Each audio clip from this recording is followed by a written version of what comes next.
Jarod. Merci à tous pour votre accueil. Je crois que c'est la 3e ou 4e fois que je viens dans cette communauté, il me semble. Ça veut dire qu'on m'aime bien ici. On m'aime bien et je vous aime aussi. Je vous aime aussi et je vous bénis au nom du Seigneur Jésus.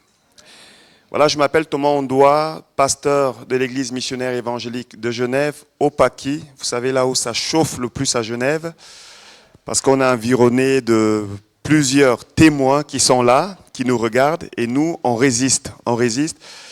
Et je suis marié, j'ai plusieurs enfants aussi. Je suis membre depuis un peu plus d'1 an maintenant de la présidence du réseau évangélique. On est 6 à gérer ce comité. Et on fait vraiment beaucoup d'efforts pour garder le peuple de Dieu uni. D'ailleurs, on aura bientôt un culte d'été qu'on organise avec l'église de Plainpalais. Donc, notez déjà la date, c'est le 28 juin de cette année. On a besoin de main-d'œuvre, on a besoin de personnes qui veulent s'engager.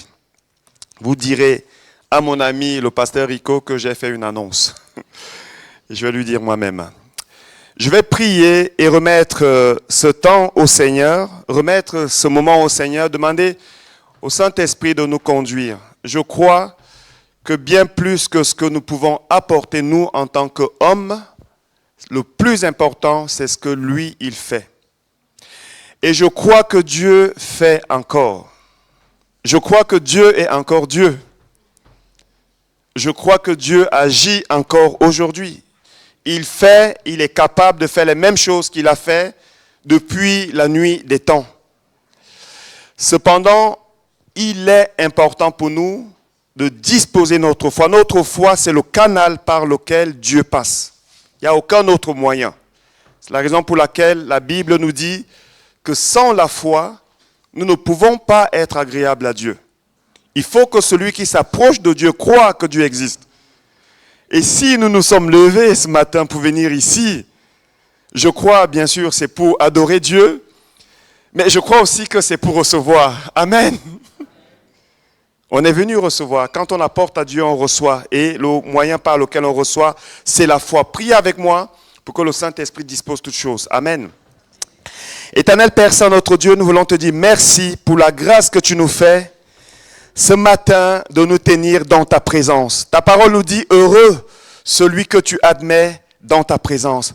Nous sommes heureux parce que tu nous as admis dans ta présence ce matin.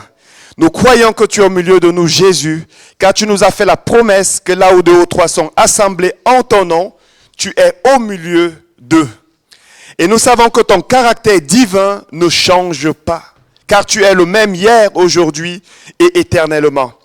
Seigneur, nous sommes venus ce matin pour t'adorer. Nous sommes venus ce matin pour t'offrir notre adoration, nos louanges, nos actions de grâce et t'honorer par notre présence. Mais Seigneur, maintenant, nous voulons recevoir. Nous voulons recevoir, Seigneur, tout ce que tu veux donner à l'Église.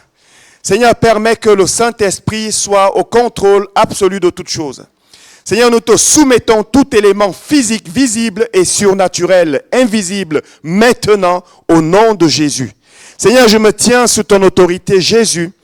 Je crois, Seigneur, que tu as permis que je puisse venir ici pour apporter un message. Mais, Seigneur, ce n'est pas moi, mais c'est toi, Seigneur, qui apporte. Ce n'est pas ce que je vais apporter, Seigneur, qui est important, c'est ce que toi, tu vas faire. C'est la raison pour laquelle je te demande maintenant, ô Père Saint, d'étendre ta main sur cette communauté, d'étendre ta main sur cette assemblée, d'étendre ta main surtout sur ceux qui sont découragés et de renouveler la foi de chacun. Père, nous demandons ta grâce, nous demandons ta faveur, nous demandons, Seigneur, ton onction, nous demandons ta puissance, nous te demandons d'agir, Seigneur, pour ta gloire, au nom de Jésus-Christ. Amen. Alors, je m'excuse, je me sens un peu à l'étroit ici. Voilà, je vais faire comme si j'étais à l'église où je prêche. Le titre du message ce matin est sur le chemin d'Emmaüs. Est-ce que vous l'avez reçu avant? Ils reçoivent les annonces, les titres des messages? Ok.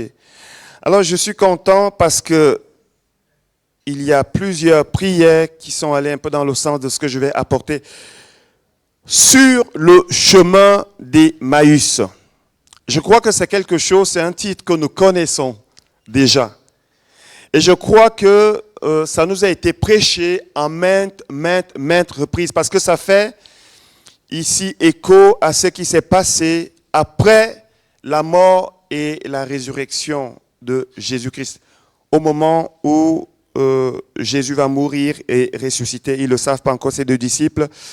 C'est l'histoire de deux disciples qui, après avoir suivi Jésus à Jérusalem, ils vont partir de Emmaüs, qui était à 12 kilomètres à peu près de Jérusalem, pour suivre Jésus. On ne sait pas exactement combien de temps ils vont passer avec Jésus. Mais quoi qu'il en soit, après la crucifixion, ils vont décider de faire demi-tour, animés par un profond découragement. Le Seigneur m'a envoyé ce matin parler à ceux particulièrement qui sont découragés. Ceux qui sont découragés. Est-ce qu'il y a quelqu'un ou des personnes qui ont connu le découragement ici? Levez juste la main. Qui ont connu le découragement. Quand je parle du découragement, je parle de cet état intérieur où on ne sait plus quoi faire. On a l'impression que tout nous échappe.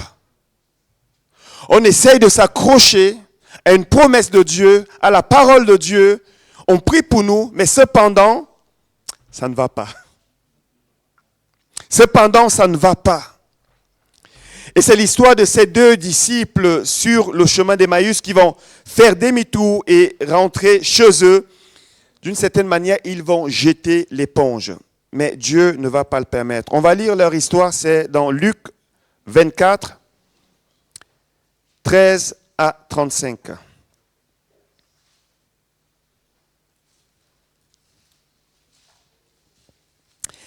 Et voici, ce même jour, deux disciples allaient à un village nommé Emmaüs, éloigné de Jérusalem de 60 stades. Et ils s'entretenaient de tout ce qui s'était passé. Pendant qu'ils parlaient et discutaient, Jésus s'approcha et fit route avec eux. Mais leurs yeux étaient empêchés de le reconnaître.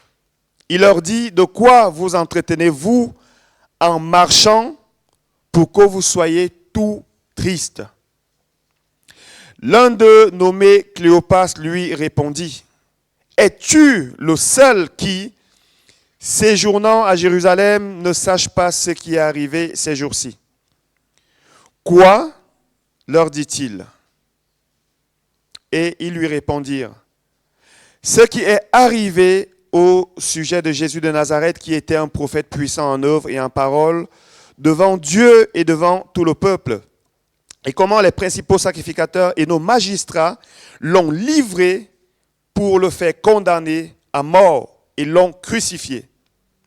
Nous espérions que ce serait lui qui délivrerait Israël.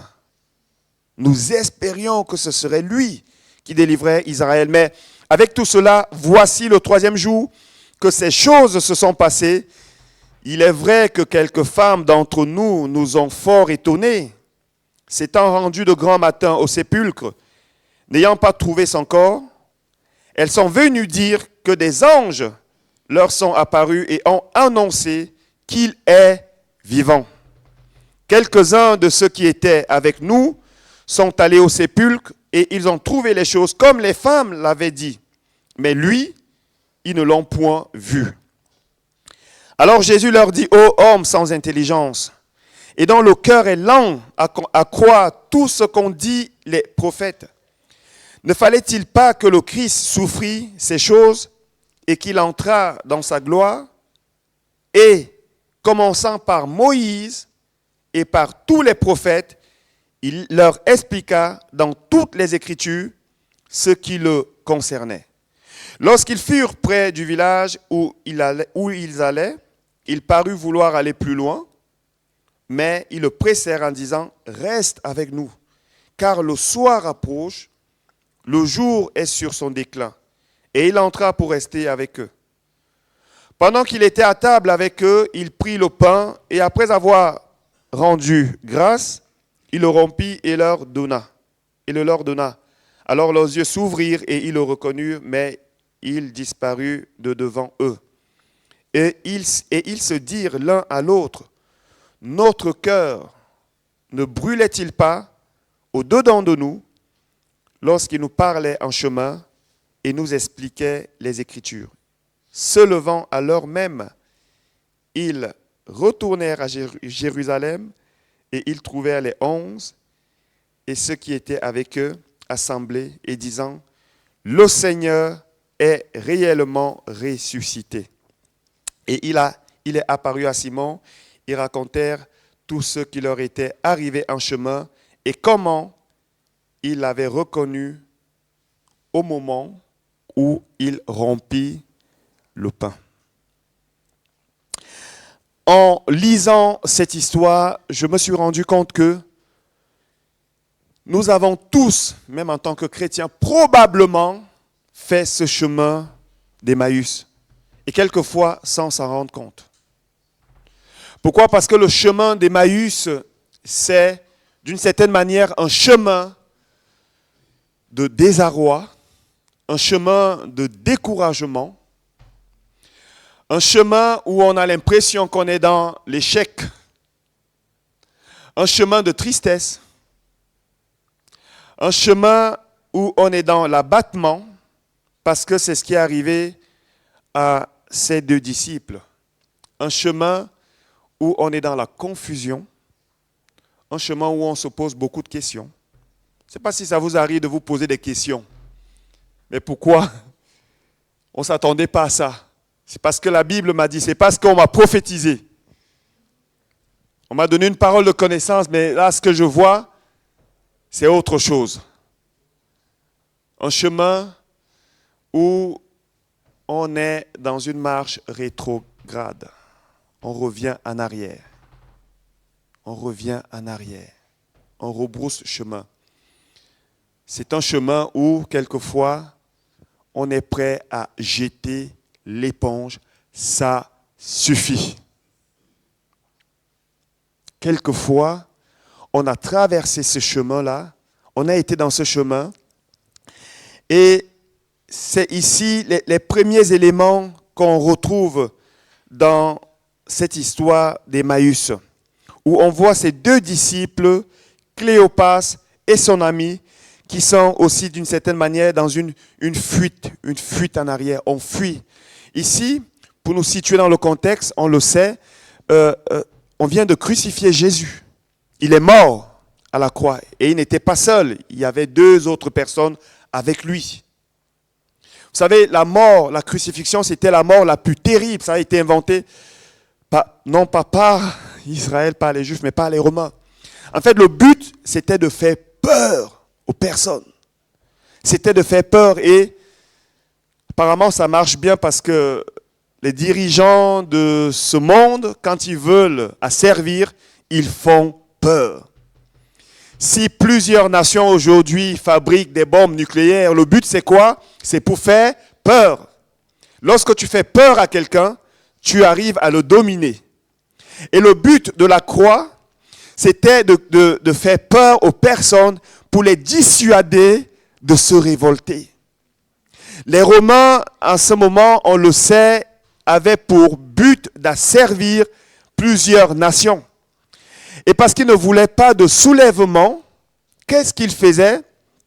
Pour ceux qui étaient parmi les plus récalcitrants, on vous prenait et on fabriquait une croix, enfin, on vous donnait cette croix, vous la portiez, on vous insultait, enfin, on vous frappait et on vous crucifiait et on vous laissait mourir. On vous laissait mourir. Et aux yeux de tout le monde, le but ici, c'était de faire peur aux gens. Et Jésus a vécu ça. Jésus a vécu ça où il porte la croix, on l'insulte, on l'humilie, on crache sur lui et finalement, on le crucifie. Et ses disciples, ceux qui ont accepté de le suivre, de mettre leur confiance en lui, Jésus était un pilier au milieu de ses disciples. C'était quelqu'un qui était inébranlable. On veut le tuer à Béthanie, il retourne quand même pour prêcher, annoncer, enfin faire un miracle et par la suite, les gens vont croire en lui. Alors que ses disciples lui disent, mais non, on n'y va pas. Il dit, non, il faut que j'y aille justement. Il fait jour spirituellement. On a failli le tuer à plusieurs reprises, mais il continue d'annoncer la bonne nouvelle. Il faut que les gens soient sauvés. Et ce Jésus-là, à un moment donné, ils vont le voir à la croix. J'ai vu que vous avez une croix ici, mais elle est petite. La croix de Jésus, elle était beaucoup plus grande. Il a dû porter cette croix après avoir passé une nuit où il n'a pas dormi. Et là, les disciples voient ça, se disent, mais il y a quelque chose qui ne va pas. C'est celui qui nous encourageait, qui est en train de mourir. Et les Romains sont là autour, les souverains sacrificateurs, enfin, toutes ces personnes sont là autour. C'est bon, ça entraîne quoi? Une peur. Une peur. Et parmi tous ces disciples, on a ces deux disciples-là, Cléopas et son ami, qui apparemment habitaient déjà à Emmaüs avant et qui ont rejoint Jésus, qui retournent en arrière pour dire, c'est bon, nous on ne veut pas mourir. Parce qu'il y avait une crainte en ce moment-là. Les premiers éléments qu'on voit, c'est tout ça, mais il y a un élément nouveau qui va faire son apparition dans ce que nous pourrions considérer comme un chaos. Une personne qui va s'inviter, oh j'aime Jésus, j'aime le Seigneur, mon frère, ma soeur, si tu as donné ta vie à Christ, il ne va pas te laisser tomber. Même quand tu penses que tout est fini, bâclé, crucifié, mort, il ne va pas te laisser tomber. Ce qu'il dit, c'est ce qu'il va accomplir. Il ne laisse aucun de ses enfants. Il les récupère tous. Et lorsque vous voyez le contexte, après la résurrection de Jésus, il va vers tel, il envoie des nouvelles à Pierre qui a renié, il va vers les deux disciples qui sont sur le chemin d'Emmaüs, il apparaît aux femmes pour leur dire, allez dire à mes disciples. En fait, il est en train de rassembler ses disciples. Il est en train de les rassembler. Pour qu'aucun ne se perde. Il y a un seul qui s'est perdu, c'est celui qui a choisi de se perdre, c'est Judas. Mais pour tous les autres, il vient les encourager. Et de la même manière, ce matin, il vient encourager certains. Vous savez, on peut être présent dans l'église, mais notre foi, elle est déjà sur le chemin d'Emmaüs, en train de faire demi-tour. Et quand je prêche, c'est vrai, vous êtes en train... Ah oui, je l'ai déjà entendu tellement de fois. Et ce pasteur, oui, je connais cette parole. Je ne suis pas fou, je sais qu'il y a certaines personnes, plus je crie, plus ils disent, ok, vas-y, parle. Mais moi, je crois que ce matin, Jésus va faire plus que parler, il vient te toucher. Je le crois, puisque c'est lui qui a donné cette parole, je le sais aussi. Cet homme va venir. Et la première chose que nous voyons ici, c'est lorsque Jésus s'approche. Lorsque Jésus s'approche d'eux, il s'approche d'eux avec respect. Avec respect. Il ne vient pas en disant, « Hé, Cléopas, c'est moi Jésus. Qu'est-ce que vous faites là ?» Non, il vient et qu'est-ce qu'il fait? Il les écoute. Il les écoute. Vous savez, je crois que nous, chrétiens évangéliques, quelquefois nous devons apprendre à écouter les gens. C'est vrai que nous pouvons annoncer la bonne nouvelle, pouvons parler en langue, pouvons annoncer la puissance, les promesses et tout ce que Dieu peut faire, mais nous devons apprendre à écouter les gens. C'est ce que Jésus a fait et c'est ce qu'il fait toujours. Il va les écouter. Et pendant qu'il les écoute, ils sont en train de déverser ici leur tristesse. Il dit, mais de quoi vous entretenez-vous? De quoi vous entretenez-vous? Pour que vous soyez tout triste. Ça se voit, ça se lit sur vos visages que vous êtes triste. Et là, il se tourne vers Jésus. Il dit, mais tu es le seul. En fait, celui qui connaissait tout. C'est celui à qui on pose la question, mais tu es le seul qui ne sache pas ce qui est arrivé. On a crucifié Jésus, ce prophète qui était fort devant les hommes et devant Dieu. On l'a crucifié. Et il les écoute. Et là, il va se passer une chose. Au verset 16, la Bible dit, mais leurs yeux étaient empêchés de le reconnaître. Leurs yeux étaient empêchés de le reconnaître. Comme si le Seigneur, vous savez, Dieu veut que nous marchions par la foi. Et pourquoi est-ce que leurs yeux étaient empêchés de reconnaître Jésus? Parce que justement, quelquefois, Dieu veut qu'on s'appuie sur ce qu'il nous a dit. Amen. Si Dieu t'a donné une parole, mon frère, ma soeur, il faut la garder. Même si tu ne vois pas Jésus, même si tu ne vois pas un ange, même si tu ne vois pas Gabriel qui vient te dire, voici, ainsi parle le Seigneur, crois ce que Dieu t'a dit. Vous savez, lorsque Dieu a parlé, il ne fera pas plus. Je m'excuse de vous dire ça. Si Dieu a déjà parlé, il ne fera pas plus.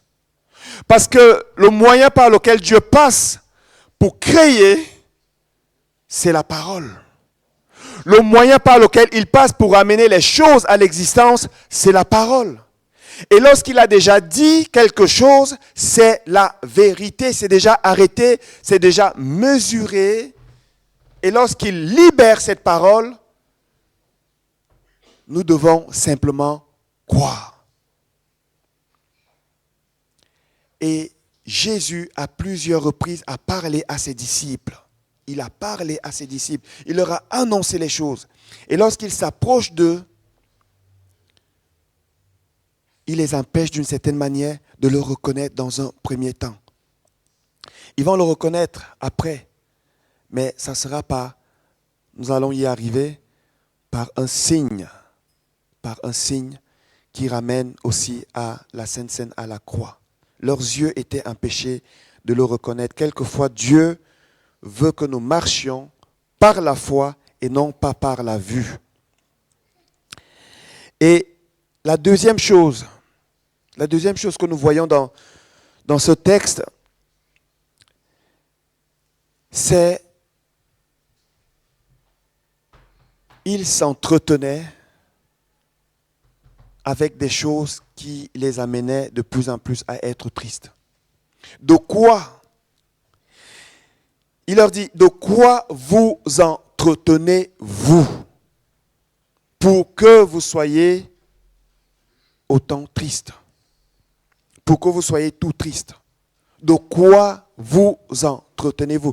Vous savez, toutes nos actions viennent de ce que nous avons pensé. Ce que nous avons pensé, nous allons le mettre en pratique. Je vous prends un exemple. J'ai faim et tout d'un coup, je pense au McDo et je commence à penser, je continue à penser. Finalement, je vais arriver au McDo. Je ne vous dis pas d'aller au McDo, je ne fais pas une pub pour le McDo. Moi, j'en mange rarement. Mais j'ai pris un exemple comme ça, tout le monde connaît.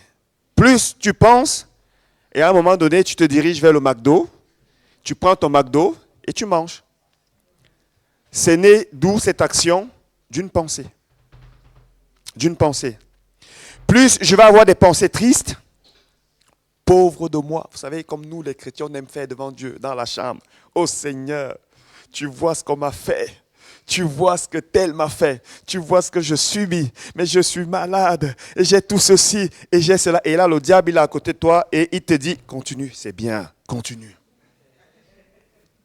Vous savez, je vais vous confirmer une vérité, certainement que vous connaissez déjà.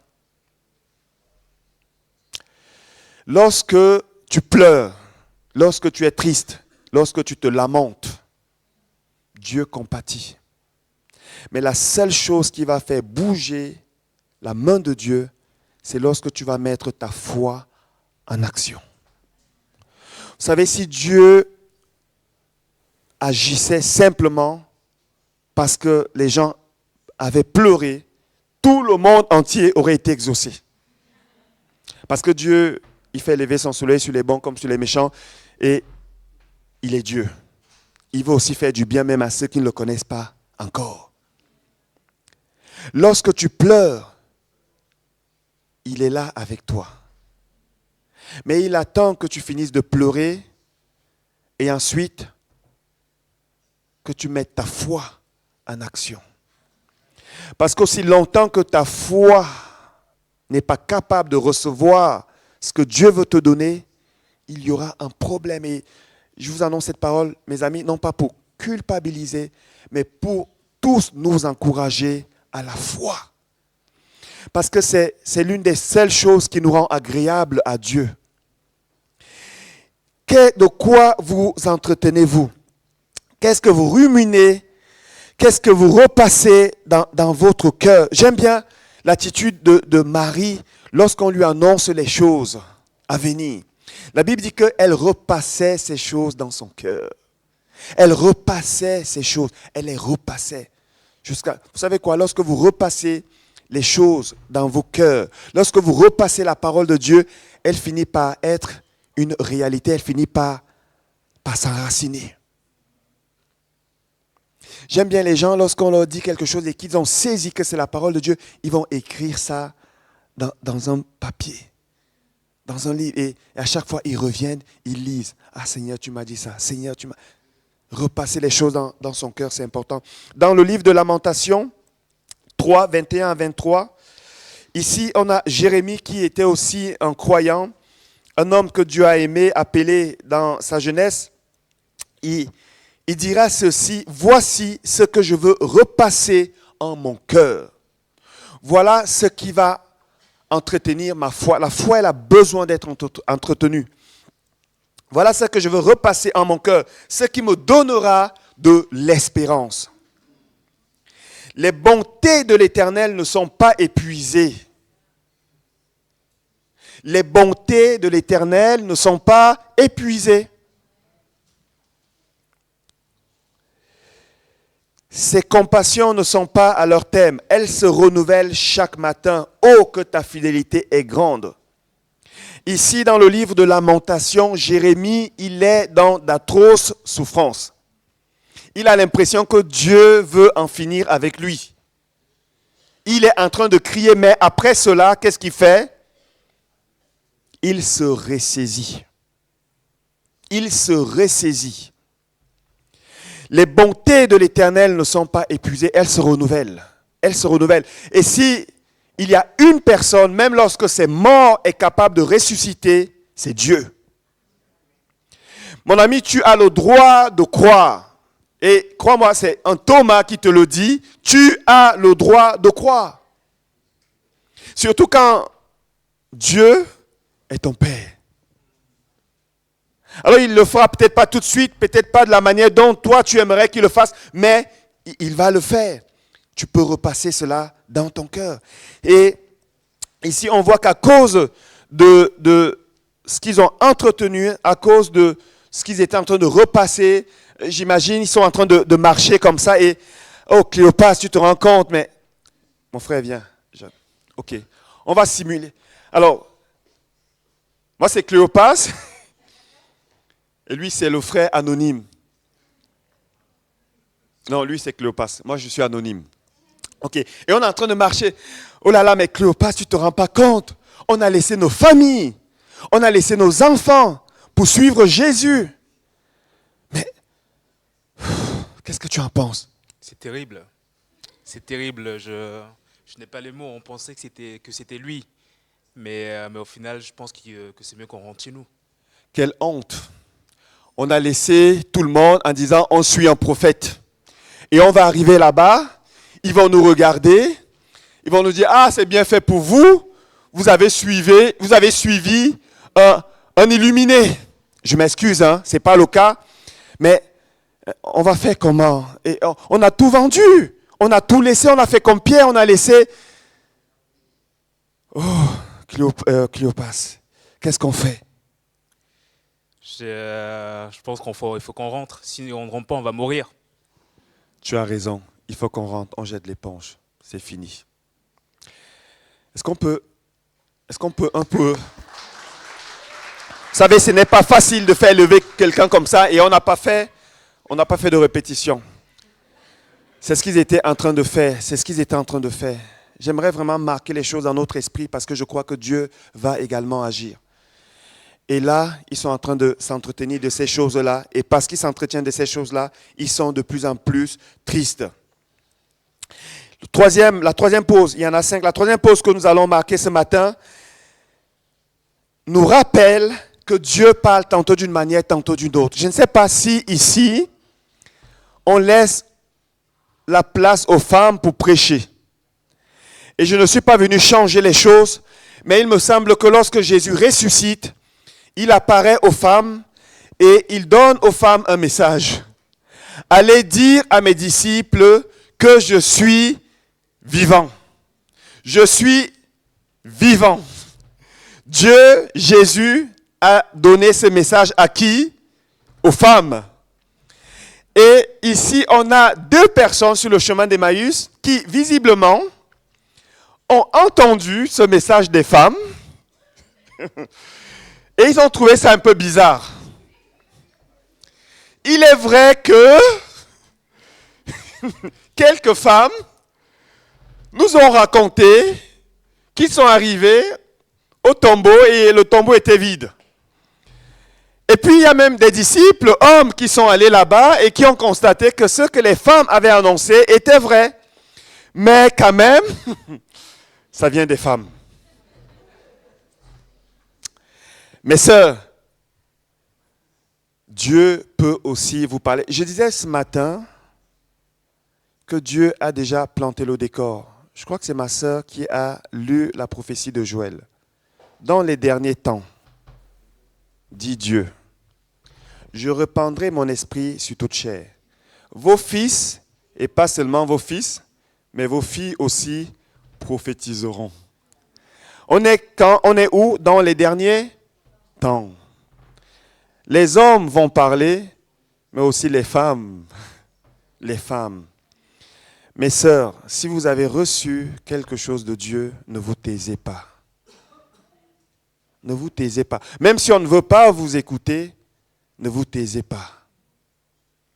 Si vous êtes dans une communauté, une église où vous n'avez pas encore cette liberté, Dieu va vous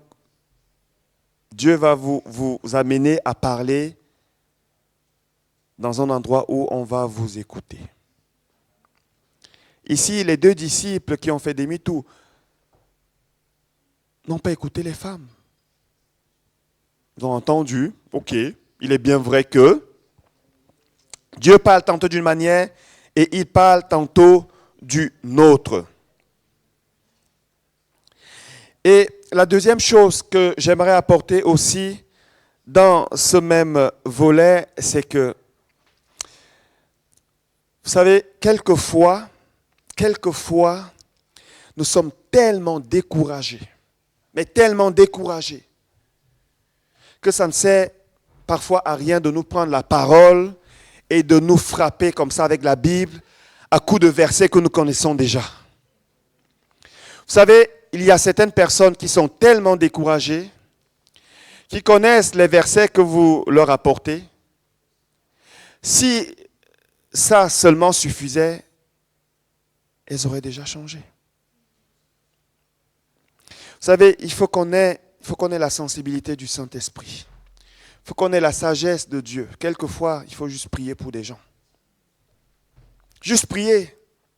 Vous savez, je le raconte souvent, j'avais perdu ma première épouse. J'ai eu beaucoup d'attaques, je suis passé par beaucoup de découragement. C'est aussi la raison pour laquelle aujourd'hui, je ne suis pas encouragé parce que je sais que Dieu est celui qui relève. Il est celui qui guérit, il est celui qui restaure. Il est celui qui ressuscite même ce qui est mort.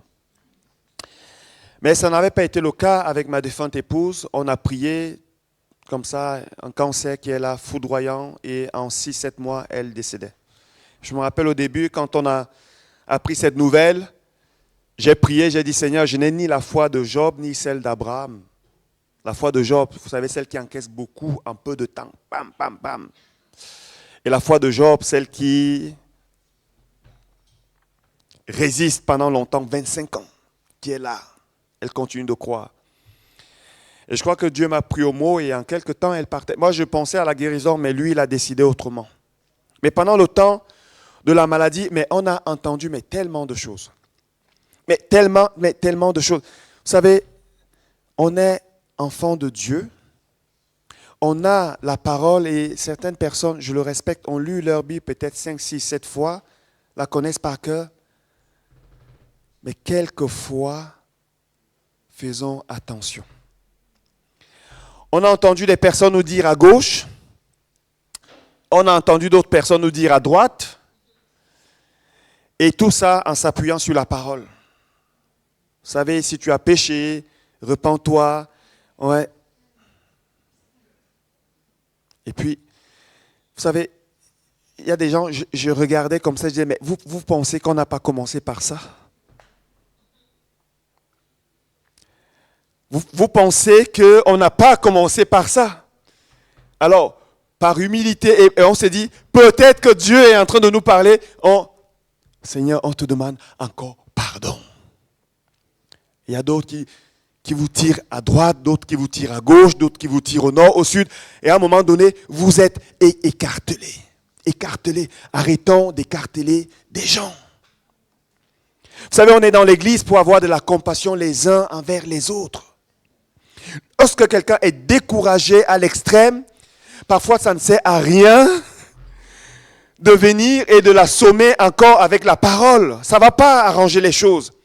Quelquefois, il faut juste prier. Juste prier. Seigneur, fortifie-le. Seigneur, fais-lui grâce. Seigneur, soutiens-le. Seigneur, relève-le. Seigneur, aie pitié.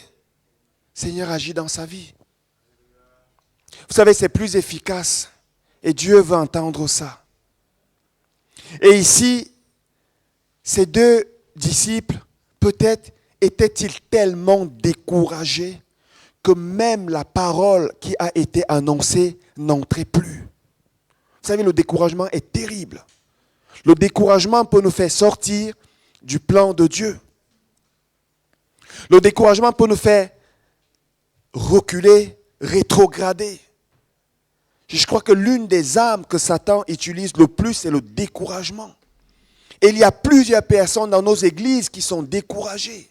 Vous savez, ils sont là au milieu de nous, ils louent avec tout le monde, ils chantent avec tout le monde, ils crient Alléluia avec tout le monde, mais ils ont une situation dans leur vie où ils sont abattus, découragés. Et l'église est là pour en prendre soin, pour prier pour ces personnes-là. Prier. Prier pour ces personnes. Pour que leur foi ne défaille pas. Et ces gens, ils sont tellement découragés que finalement, ils retournent à Emmaüs. Et la quatrième chose, quatrième pause, et c'est la dernière, la quatrième pause, nous amène à quelque chose qui a été, pour certains, au moment où ça s'est passé comme le plus grand flop, Jésus qui meurt à la croix. Pour certains, c'était ça. Ça nous amène à la croix, ce qui a été, à mon avis, la plus grande révolution que l'humanité ait connue.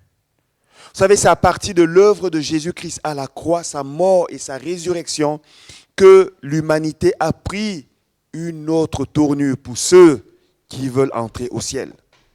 Il n'y avait pas moyen d'entrer au ciel avant. Vous savez, même Abraham, la Bible nous dit clairement que Abraham était où? Dans un lieu qui, semble-t-il, n'était pas loin de l'abîme, Hadès, parce qu'ils arrivaient à s'entendre.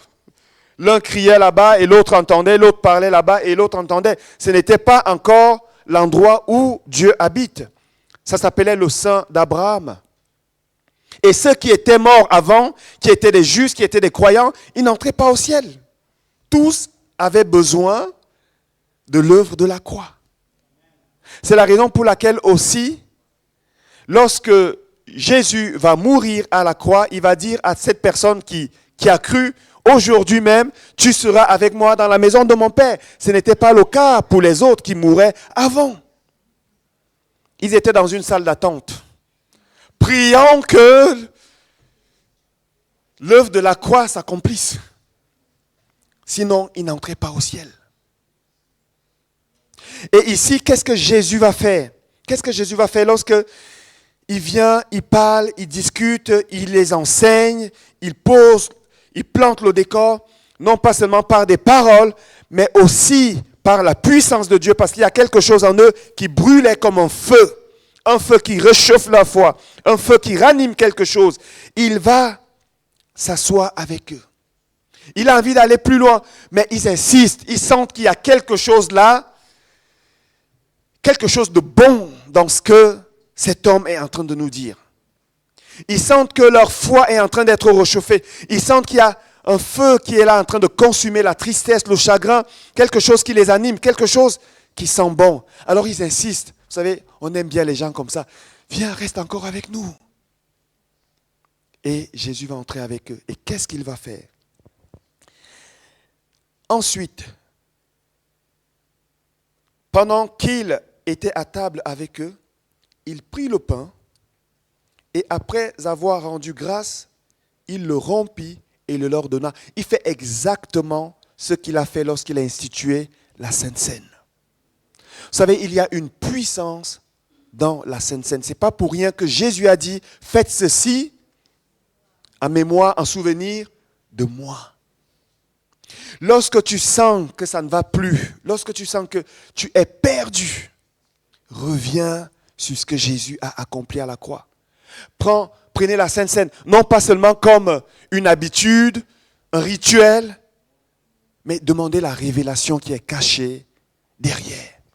C'est ce que Jésus va faire. Il prêche, il leur parle, il les encourage. Et qu'est-ce qu'il fait? Il rompit le pain. Et regardons ce qui se passe.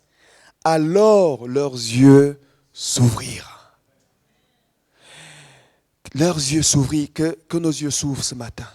Leurs yeux s'ouvrirent, ils comprennent en réalité que ce qu'ils pensaient être un échec, un flop, est en réalité une victoire éternelle, interdimensionnelle, une victoire sur tout, sur la mort, le péché, sur tout. Jésus a accompli cela à la croix. Et qu'est-ce qui va se passer? Lorsque leurs yeux s'ouvrent, ils vont se parler l'un à l'autre. Alors qu'ils sont avec, comme j'étais avec Jarod, alors que j'étais avec Jarod en train de discuter, mais Jarod, là qu'est-ce qui va se passer? Waouh! Il y a quelque chose là. Quand il nous parlait, c'était comme un feu qui brûlait en nous. Jésus est réellement ressuscité. Et qu'est-ce qui se passe? Alors qu'ils sont dans la nuit, ils se lèvent en ce moment même. Ils se lèvent et ils retournent à Jérusalem. Qu'est-ce qu'ils font? Ils reviennent en arrière. Jésus l'a accompli pour eux. Il est capable de le faire pour toi ce matin. Il est capable même de le faire pour la personne peut-être à qui tu penses. Peut-être que pour toi, ça va bien ce matin. Et tu penses à quelqu'un. Mais ça serait tellement bien que Dieu le fasse pour cette personne. Il est capable, au travers de ta foi, d'agir dans la vie de cette personne-là. Je crois que Dieu est capable. Si tu crois aussi à cela, nous allons prier maintenant. Je vais demander à la sœur de se mettre au piano. Je crois que lorsque Dieu libère une parole, il y a une puissance également. Amen. La Bible dit, il dit et la chose arrive, il ordonne et elle existe. Lorsqu'il parle, il y a une onction qui appuie sa parole. Si tu es découragé, nous allons prier ce matin. Ce n'est pas le temps à passer, mais nous allons encore prendre un peu de temps pour laisser l'Esprit de Dieu se manifester.